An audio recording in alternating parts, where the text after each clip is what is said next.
تجھے نشان عبرت بنا دوں گا۔ ایک شخص کے بارے میں پتہ چلا کہ وہ ماں کو گالیاں دیتا ہے۔ امیر المومنین عمر فاروق رضی اللہ عنہ نے اس شخص کو بلوایا اور حکم دیا کہ پانی سے بھری ہوئی مشک لائی جائے۔ پھر وہ مشک اس کے پیٹ پر خوب کس کر بندھوا دی اور اس کو کہا کہ اسے اسی مشک کے ساتھ چلنا پھرنا بھی ہے اور کھانا پینا بھی ہے اور سونا جاگنا بھی ہے۔ ایک دن گزرا تو وہ بندہ بلبلاتا ہوا حاضر ہوا کہ اس کو معاف کر دیا جائے، وہ آئندہ ایسی حرکت نہیں کرے گا۔ آپ رضی اللہ نے کہا کہ پانی آدھا کر دیا جائے مگر مشک بدستور اس کے پیٹ پر بندھی رہنے دے۔ مزید ایک دن کے بعد وہ بندہ ماں کو بھی سفارشی بنا کر ساتھ لے آیا کہ اس کو معاف کر دیا جائے اور اس مشک کو ہٹا دی جائے۔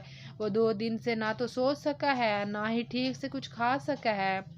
آپ نے اس کی ماں کی طرف اشارہ کر کے فرمایا کہ اس نے تجھے پیٹ کے باہر نہیں بلکہ پیٹ کے اندر اتنے ہی وزن کے ساتھ 9 ماہ اٹھا کر رکھا، نہ تو وہ ٹھیک سے سو سکتی تھی نہ ٹھیک سے کھا سکتی تھی۔ پھر تو اسے موت کی سی اذیت دے کر پیدا ہوا۔ 2 سال اس کا خون پیتا رہا اور جب اپنے پاؤں پر کھڑا ہوا تو اس کا شکر ادا کرنے کی بجائے اس کے لیے تیرے منہ سے گالیاں نکلتی ہیں۔ اگر آئندہ یہ شکایت موصول ہوئی تو تجھے نشان عبرت بنا دوں گا۔ تو فرینڈ، میری تحریر اچھی لگی ہے تو میرے چینل کو سبسکرائب کر دے۔ Thank you.